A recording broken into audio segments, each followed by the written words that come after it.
आशा करता हूं आप सब बहुत अच्छे होंगे। मेरा नाम है सिद्धांत अग्निहोत्री, स्टडी ग्लोस पे आपका बहुत बहुत स्वागत है। आईपीसीसी 2021 की क्लाइमेट रिपोर्ट आ गई है। बहुत बड़ी चौंकाने वाली बात है। आईपीसीसी की बात मैंने आपसे परसों की थी, आपको याद होगा, और मैंने बताया था रिपोर्ट आने वाली है। तो हम बात करेंगे क्लाइमेट चेंज के ऊपर। आईपीसीसी की रिपोर्ट सबसे ज्यादा ऑथेंटिक होती है, सबसे ज्यादा क्रेडिबल होती है। और आईपीसीसी 1990 से ये रिकॉर्ड जो है वो पब्लिश कर रहा है। रिपोर्ट लगातार पब्लिश करता रहता, कभी 5 साल, कभी 7 साल। पिछले साल जो आईपीसीसी की रिपोर्ट आई थी, मतलब पिछली बार जो आईपीसीसी की 2014 की रिपोर्ट थी, उसमें यही था कि भाई जो टेम्परेचर है ना वो गड़बड़ कर सकता है। मतलब टेम्परेचर 2 डिग्री सेल्सियस तक जा सकता है, और अगर 2 डिग्री सेल्सियस तक गया तो ये इर्रिवर्सिबल होगा, फिर हम इसको कुछ नहीं कर सकते। मुश्किल था काफी ज्यादा। अब फिर से आईपीसीसी रिपोर्ट आ गई है, आईपीसीसी की असेसमेंट रिपोर्ट। तो हम देखेंगे दोस्तों क्या क्या है इसमें। तो 2021 की रिपोर्ट है। एक साल वैसे 2020 में आने वाली थी, लेकिन कोविड-19 की वजह से 2 साल ये डिले हो गई है। आईपीसीसी की बात करें तो inter governmental panel on climate change 1988 में यूनाइटेड नेशन एनवायरमेंट प्रोग्राम के तहत इसको स्टैब्लिश किया गया था, और वर्ल्ड मेटेरोलॉजिकल ऑर्गेनाइजेशन WMO ने। यही है कि दुनिया को दिखाना है। आईपीसीसी अपनी रिपोर्ट में यह बताती है कि देखो भैया, तुमने क्या कर दिया है, तुमने पूरे के पूरे क्लाइमेट का कबाड़ा कर दिया है। क्लाइमेट को ये एसेस करती है और ये बताती है कि लॉन्ग टर्म इंपैक्ट क्या होंगे। सबसे बड़ी रिपोर्ट आईपीसीसी जो है वो पब्लिश करता है, और सबसे ऑथेंटिक रिपोर्ट पब्लिश करता है। ये जो कहते हैं वो हो ही जाता है। तो अभी तक 5 असेसमेंट रिपोर्ट आ चुकी हैं। 1990 में पहली असेसमेंट रिपोर्ट जो है वो रिलीज हुई थी। इससे पहले 5th असेसमेंट रिपोर्ट जो है वो 2014 में आई थी, और ये 6th असेसमेंट रिपोर्ट है, AR6। ठीक है ना, climate change 2021 physical science basis. ये टोटल 3 पार्ट में आएगी, और ये इसका पहला पार्ट है। अभी दूसरा पार्ट जो है वो अभी आएगा, अभी नहीं, थोड़े टाइम बाद आएगा। ओके। और जैसा कि मैंने बताया भाई, बहुत कॉम्प्रिहेंसिव रिव्यू देते हैं, comprehensive. 3 working group of scientist इसको क्रिएट करते हैं। वर्किंग ग्रुप 1 जिसकी रिपोर्ट मंडे को रिलीज हुई, वर्किंग ग्रुप 2 वल्नरेबिलिटीज इंपैक्ट क्या होगा, और वर्किंग ग्रुप 3 एक्शंस क्या लेने हैं हमको। टोटल 750 से ज्यादा साइंटिस्ट ने इस वर्किंग ग्रुप 1 में कंट्रीब्यूट किया है। 14,000 से ज्यादा scientific publication papers, research papers read किए हैं, एनालिसिस किए हैं। बाप रे बाप, 60 देशों से ज्यादा साइंटिस्ट इसमें इन्वॉल्व है, जिसमें भारत के भी हैं। तो ये चीज है। फर्स्ट असेसमेंट रिपोर्ट 1990 में आई थी, 1990 में। उसमें यही था कि ग्लोबल टेम्परेचर जो है वो 0.3 से 0.6 तक बढ़ गया है, और अगले 100 सालों में इसका इंपैक्ट रहेगा। 2 डिग्री सेल्सियस तक अगर बढ़ा तो फिर इररिवर्सिबल होगा। दूसरी असेसमेंट रिपोर्ट 1995 में आई थी, 1995। इसमें 3 डिग्री सेल्सियस तक कर दिया था कि 2100 आते आते, देखिए ये 100 साल का प्रेडिक्शन देते हैं कि अगले 100 सालों में क्या होगा, और इससे पहले भी देते हैं 2100 आते आते 3 डिग्री सेल्सियस तक हो जाएगा। अब जितना ज्यादा टेम्परेचर बढ़ेगा उतना ज्यादा सी लेवल राइज बढ़ेगा। भाई साइड सी बात है ना, अगर टेम्परेचर बढ़ेगा तो ग्लेशियर्स पिघलेंगे, ग्लेशियर्स पिघलेंगे तो समुद्र का स्थल बढ़ेगा, मतलब वो समुद्र तल बढ़ेगा, मतलब समुद्र बढ़ता रहेगा, समुद्र राइज होता रहेगा। अब अगर समुद्र राइज हुआ तो बड़े बड़े शहर डूब जाएंगे, बाढ़ आएगी। जैसे इंडोनेशिया की कैपिटल जकार्ता डूबने के कगार पे है कि नहीं। 50 मीटर तक राइज, मतलब गए काम से हम, खत्म सब। वो मूवी एक आई थी, द डे आफ्टर टुमारो। तीसरी असेसमेंट रिपोर्ट 2001 में आई थी। इसने बताया था कि 1.4 से 5.8 डिग्री सेल्सियस तक बढ़ सकता है टेम्परेचर। और अभी बताया है कि इस साल, ये पिछले 10 सालों में जो गर्मी पड़ी है इसमें, ये पिछले 125 सालों में नहीं पड़ी। अभी तक का, पिछले 10 साल अभी तक सबसे गर्म रहे हैं। 4th असेसमेंट रिपोर्ट 2007 में इसने बताया था कि ग्रीन हाउस गैस एमिशन 1970 से लेकर 2004 तक 70% से ज्यादा इंक्रीज हो चुके हैं। कार्बन डाइऑक्साइड का कॉन्सेंट्रेशन पिछले 6.5 लाख सालों में सबसे ज्यादा है, और 4.5 डिग्री सेल्सियस तक 2100 तक टेम्परेचर बढ़ जाएगा। अब ये जो रिपोर्ट आई थी इसने तहलका मचा दिया था 2007 की। इसने भयानक धूम मचा दी थी पूरी दुनिया में, और बाप रे क्या पब्लिश कर दिया भैया। 60 सेंटीमीटर तक सी लेवल राइज हो जाएगा। सबके एकदम हक्के बक्के सन्नाटे में आगे सारे देश। हम मर जाएंगे, हम बचेंगे ही नहीं, बच ही सकते ही नहीं। 4 डिग्री सेल्सियस का मतलब समझते हो? एवरेज टेम्परेचर अगर 4.5 डिग्री गया तो एक शहर में 55 से 60 डिग्री के बीच में सेल्सियस के भुन जाएंगे हम लोग। इतना ज्यादा टेम्परेचर होगा।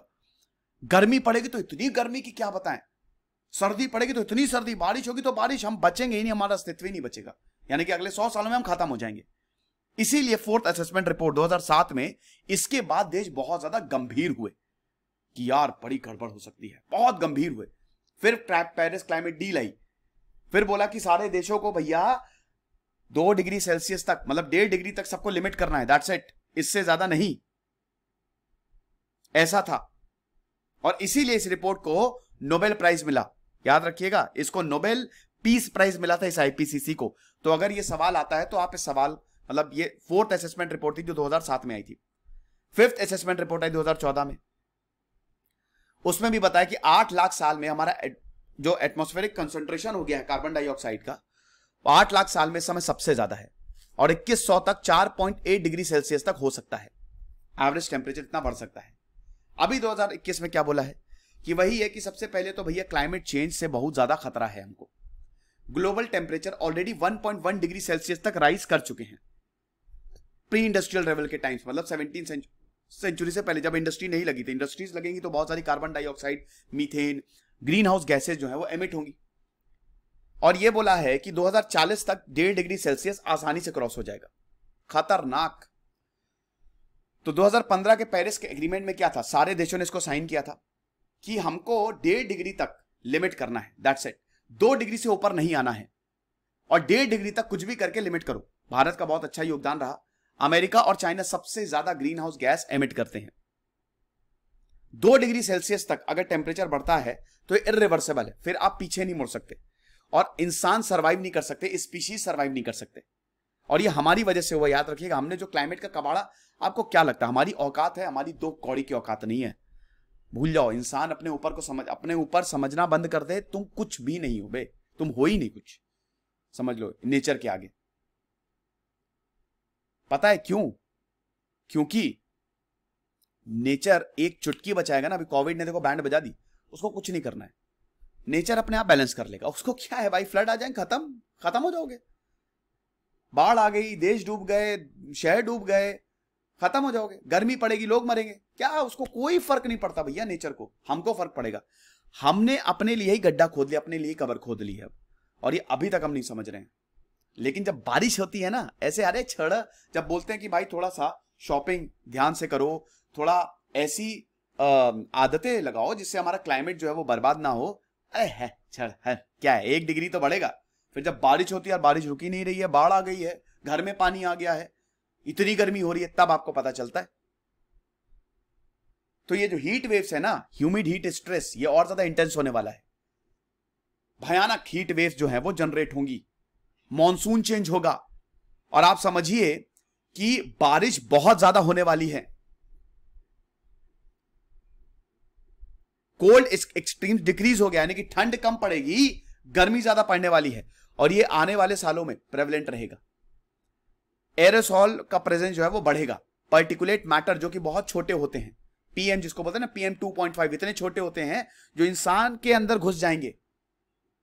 हमारे जो नाक के बाल होते हैं, हमारी जो स्किन होती है, ये सब हार्मफुल मैटर्स को रोकती है, ये इम्यूनिटी है। लेकिन इतने छोटे हो तो उसको भी भेद किया कि लंग्स के चिपक जाते हैं, लंग्स पे चिपक जाते हैं और उसके बाद बीमारियां करते हैं। ह्यूमन एक्टिविटी बढ़ती जा रही है। रेनफॉल इवेंट जो है, इंडिया की बात करें, इंडियन सब कॉन्टिनेंट में बढ़ते जा रहे हैं, और ये आगे आने वाले समय तक ये लॉन्ग टर्म रहेगा। साउथ और साउथ ईस्ट एशियन मानसून और ईस्ट एशियन समर मानसून का ये जो प्रेसिपिटेशन, इट विल इंक्रीज, यानी कि बारिश ज्यादा होती रहेगी। और पर्टिकुलेट मैटर जो है, it will increase due to human activity. इंसानों की वजह से पर्टिकुलेट मैटर जो है वो बढ़ता जाएगा।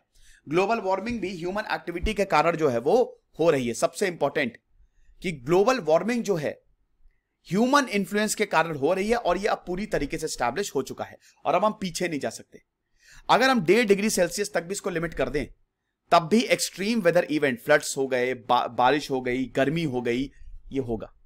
यानी कि अब there is no looking back. अब हम नहीं कर सकते कुछ, लेकिन ऐसा भी नहीं है, अभी भी देखिए करने को आए तो सब कुछ कर सकते हैं। सी लेवल भी राइज हो रहा है, सी लेवल जो समुद्र का तल है वो लगातार बढ़ता जा रहा है, ग्लेशियर्स मेल्ट हो रहे हैं। कोस्टल एरियाज में हम ये देख रहे हैं कि लगातार सी लेवल बढ़ता जा रहा है। ये देख रहे हो ना, शहर ये डूबेगा, डे आफ्टर टुमारो मूवी देखना, वैसे ही कुछ हालत होगी। फ्लड प्लेन, ये देखो 2010 में फ्लड प्लेन कहां था, यहां तक था। 2010 अगर टाइट, जैसे आप आराम से जो है यहां पे बैठ जाते थे और मस्त एकदम बीच पे बैठे हुए हो, छुट्टियां मना रहे हो, और ये आपका शहर है और ये आपका समुद्र है, आराम से मजे लो। लेकिन अब देखो 2050 आते आते ये पूरा आपको पार कर जाएगा, आपको यहां बैठना होगा, और 2100 आते आते शहर में घुस जाएगा, ये पूरे शहर को उड़ा डालेगा। भारत में क्या है, Bharat will experience an intensifying of the water cycle. Bharat में रेनफॉल पैटर्न जो है that will be affected, monsoon effect होगा। इंडियन ओशन में जो समुद्र का टेम्परेचर है वो लगातार बढ़ता जा रहा है। साउथ वेस्ट मॉनसून जो है वो डिक्लाइन हो गया है, क्योंकि एरोसॉल इंक्रीज हो गए हैं, जिसकी वजह से मॉनसून डाइवर्ट हो जाता है, वो अंदर ही नहीं आ पाता है, इतना ज्यादा नहीं आ पाता है। और जैसे ही ये रिड्यूस होगा we will experience heavy rainfall. Global level की बात करें तो 3.7 मिलीमीटर इंडियन ओशन जो है वो बढ़ रहा है हर साल। अब जो एक्सट्रीम सी लेवल इवेंट हम हर 100 साल में देखते थे, अब हर साल देखेंगे। पहले हर 100 साल में एक एक्सट्रीम वेदर इवेंट होता था, अब हर साल होगा ये। और जो आने वाला समय है वो और भयानक होने वाला है। ड्रॉट्स विल अकर मोर, सूखा ज्यादा पड़ेगा क्योंकि सॉइल अपनी मॉइस्चर को लूज कर देंगे। टेम्परेचर जो है वो इंक्रीज होगा, इवेपोरेशन बहुत ज्यादा होगा, जो अगेन सॉइल के मॉइस्चर को डिक्रीज करेंगे, जिसकी वजह से खेती नहीं होगी। तो हम अपने क्लाइमेट को, अपने प्लैनेट को कैसे बचा सकते हैं? थोड़ा सा साइकिल चलाइए, पॉल्यूशन कम करिए, अपने आप को एजुकेट करिए कैसे आप इन चीजों को कम कर सकते हैं। एक पेड़ लगा दीजिए, अपने घर में पेड़ लगा दीजिए, ग्रीनरी को क्या कहते हैं कि उसको प्रमोट करिए, वॉलेंटियर करिए, है ना। कम्युनिटी, जैसे कम्युनिटी क्लीनअप्स होते हैं। एक तो शहर को गंदा मत करिए, कूड़ेदान में ही कूड़ा फेंके, बहुत जरूरी है ये। रिसाइकल करिए, वाटर को कंजर्व करिए, जितना ज्यादा वाटर को कंजर्व करेंगे उतना ज्यादा अच्छा होगा। सस्टेनेबल मॉडल देखिए, स्मार्ट सी फूड चॉइसेस, अपने फूड की भी चॉइसेस आप बदलिए। आपको पता है ना कि नॉनवेज खाने से या फूड हैबिट से भी, बैड फूड हैबिट से भी क्लाइमेट चेंज होता है, ग्रीन हाउस गैस का एमिशन होता है। प्लास्टिक को कम खरीदिए, प्लास्टिक को तो बैन कर देना चाहिए, पता नहीं क्यों। लाइटनिंग थोड़ी कम करिए, जितनी भी है ना ये they lead to pollution. Chemicals मत डालिए, अब ये इंडस्ट्रीज के लिए है, इंडस्ट्रियल पोल्यूशन ये वाटर में ज्यादा ना करें। अब आपको नेट जीरो कार्बन एमिशन करना है। भारत तीसरा सबसे ज्यादा लार्जेस्ट एमिटर है, तो भारत को भी नेट जीरो कार्बन एमिशन को आपको बिल्कुल जीरो करना है, दैट्स इट, वरना दिक्कतें होंगी। 100 देशों से ज्यादा ने ऑलरेडी बोल दिया है कि हम नेट जीरो कार्बन एमिशन करेंगे। 2050 तक ही आपको करना पड़ेगा, ताकि आप टेम्परेचर को 1.5 डिग्री तक रख सकें, क्योंकि 1.1 तो 1.5 डिग्री तो हो ही जाएगा आराम से ये चीज। तो मुश्किल है और कठिन समय आने वाला है, आप समझ लीजिए, लेकिन इम्पॉसिबल नहीं है। हम चेंज कर सकते हैं। ग्लोबल टेम्परेचर ये बोला है कि 2 डिग्री सेल्सियस से ज्यादा जाएगा ये 2100 तक, लेकिन कंट्रोल हमारे हाथ में है। अगर अभी भी सारे देश जो एकदम जुट जाएं, स्टेप्स को फॉलो करें, वी कैन कंट्रोल। तो बाकी चीजों पे भी हम आईपीसीसी जो है वो पार्ट वाइज रिपोर्ट्स लेके आएंगे आपके लिए। ये दूसरा पार्ट है, पहला हम ऑलरेडी परसों पब्लिश कर चुके हैं आईपीसीसी क्या था, अब ये दूसरा है, और भी चीजें हम बताएंगे आपको। खुश रहिए, पढ़ते रहिए। इधर से सिद्धांत अग्निहोत्री साइनिंग।